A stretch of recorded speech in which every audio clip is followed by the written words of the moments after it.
Hi all, Hipper here. So I'm sure you've all read the recent patch notes from yesterday, and I'm sure you've all noticed one of the big changes coming up is the fact that the carrier players are certainly going to get their training wheels taken off on Monday. And honestly, that is a change that's really needed in this game here. Now, I'm very happy Wargaming has actually taken this step, and I'm sure this it's not an easy decision for them to make, because I'm sure lots of carrier players are going to be slightly annoyed with this change. But like, from an overall perspective, it is the best thing for the game. Why is that, you may ask? And that is because the majority of players who actually play carriers, they play them by pretty much humping the border the whole game, and then when they end up being the last ship left and there's like 5 or 6 minutes left of the game, that means the entire enemy team have to spend those 5 or 6 minutes searching for the elusive 8-kilometer concealment carrier, and that gets really tiresome. It's bad enough when it happens and someone in a destroyer decides to want to outlive his team by just border humping, and that meaning again that the whole blue team will have to spend ages tracking him down. Now, luckily that doesn't happen a lot anymore, at least. But carriers are a major problem when it comes to that, and especially the high tier ones. And that is probably also the reason that the high tier carriers are the ones that have been hit with the nerf hammer the hardest. For example, Lexington going up from 8.3 kilometers to 13.3. So that's a nice little 5 kilometer plus to the concealment there. And honestly, it is needed. First of all, because it drags out battles unnecessarily, like I said, and second of all, it's just ridiculous. It is a carrier is a huge ship, and you can't see it unless you actually like use your radar. That's just stupid, and I'm very happy that that Wargaming have taken this step now. Thank you. It's about time. And as you can see, I've not chosen to do a carrier game because honestly I really don't like playing carriers. I think they are extremely boring, and they really suck to play, and I think they are everything that I want this game not to be, basically. But I have no problem with other people playing them, and I don't think that they are overpowered, at least not anymore. Except for the concealment, of course, but that's not really an overpowering thing. It's just a really annoying thing, especially if you are the 2 ships left, and you have to hunt down the carrier.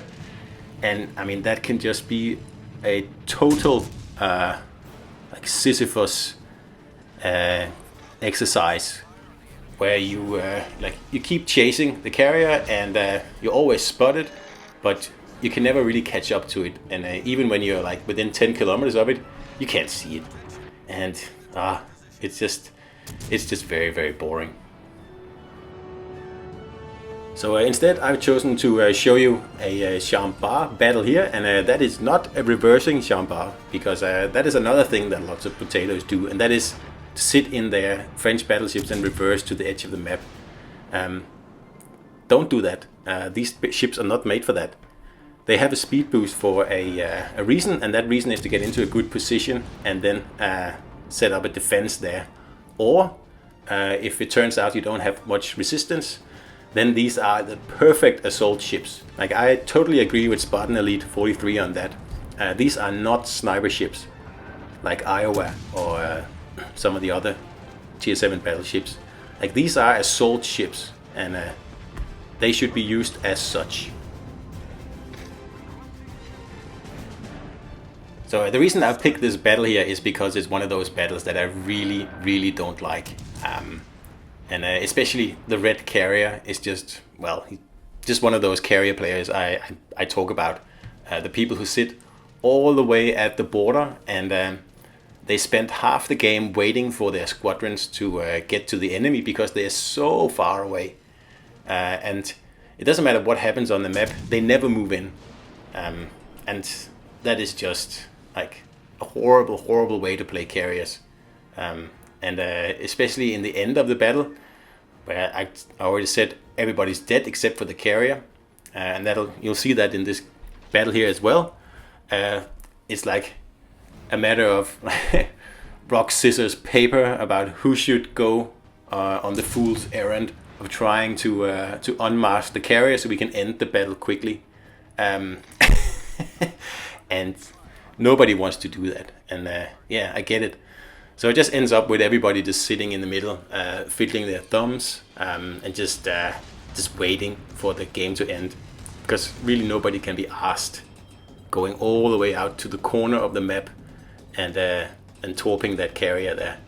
Especially because once he's sitting out there, the squadrons take so long to reach the blue ships. So there's really no point chasing him down. He can get off a few squadrons at the most. And if you can see on this map here, for example, A is pretty much undefended now. Or it will be soon, because the blue battleship will disappear. And even then, the red carrier doesn't move in. But of course, our carrier does move in, which is wonderful.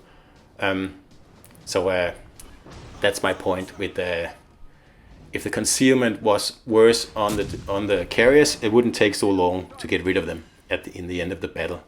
And that is what I want. And it happens so often. So I'm really excited for Monday, where I'll be able to actually spot a carrier at a more like a human distance of about 13-12 kilometers instead of 9 and 8, because that is a huge difference.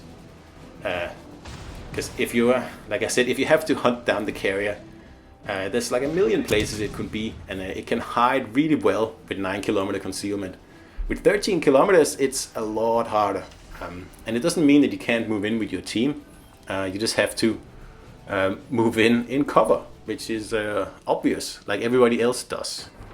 So there's no excuse for sitting all the way at the border in a carrier. So in some ways, I guess it's the carrier mains getting to taste their own medicine. Back from when the destroyer mains were, like at least some destroyer mains, not all, everyone of course, were a little bit upset about the inclusion of carriers, because it kind of changed the destroyer game quite a bit. And everybody just said, get over it, adapt. And well, now it is the carrier mains' turns to adapt. And yeah, well, that's a good thing. That's what the game needs. Because I can surely promise you that personally I was getting very, very tired of chasing down potato carriers. Absolutely, it was getting really, really bad. And I'm sure the wargaming guys noticed that as well, and that's exactly why they have chosen to do this. Because simply too many potato players sit at the border in their carriers and waste half the game time on waiting for their squadrons to reach the enemy, which is like ridiculous. So this is a way of forcing them to actually use cover, I think, instead of just sitting in the corner of the map. So I think it's going to work wonders for the gameplay, and I'm very happy. Like I said, very happy that Wargaming took this step, and that they had, well, the guts to do it. Because, like I said, it's probably not a popular thing to do. So anyway, just to get back to this Champ-Bar game here, because this is how I think a French Tier 7 battleship should be played. And that is very, very aggressively, and like a total assault ship, like I said before. That's what they do, that's what they're good at. They are not sniper ships. As you can see, in the beginning I immediately went in, all the way into the cap, and I do believe I took the cap. Yes, I did. I do have a solo cap. So like that's what these ships do. Of course, don't rush in to into the arms of 2 or 3 destroyers. But you can see in this game here, there's only 1 destroyer on the enemy team. And I was actually unlucky enough to get the spawn with the destroyer. As you can clearly see here now that I'm eating a torp. But it doesn't matter, there's only 1. And like, that is no reason to sit and snipe. And 2 or 3 destroyers is no reason either. It's exactly the same situation with the carriers now. Head in and use cover to your advantage, and like, get into a good position. And sitting in open water and sniping is not a good position. Of course, if you get pushed back by the enemy, yeah, absolutely. Then pop it in reverse and bow tank your way out of trouble, hopefully. But it's not the way you start a battle. Definitely not. Now, had I moved into this this cap C here and figured out, oh, I'm getting overrun by 2 or 3 other battleships and a cruiser, then I would probably think about, okay, perhaps I should bow tank my way out of this here. And that's like a totally fair strategy or tactic, because at least I made an effort. I got in there, I got my nose into the cap, but in this case here, I was the most powerful ship, so I won the cap. And had that not been the case, well, then I would just probably bow tank out, like I said, because that's the situation in the game. But if you start the game out by bow tanking in these ships here, but honestly, what is the point? That's not how you play Chambard or Richelieu. And I see it a lot, and I see it actually more than when Chambard first came out, which is very surprising. I don't understand. Anyway, always nice to get a Cleveland kill there, a good Cleveland notch in the belt, because I absolutely despise that ship. I hate it. It's a real potato ship, and every time I see one, I just want to kill it. So here we are. There's 3 minutes left of the game, and everybody knows that the carrier is sitting up in the top left corner. Everybody knows that. That's no secret. This is, nobody wants to go out there and get it. Like, that is a long sailing trip to get within 8 kilometers of that carrier, so you can see it and finish it off. And pretty much all you're going to do is give the carrier some easy hits on the way out there.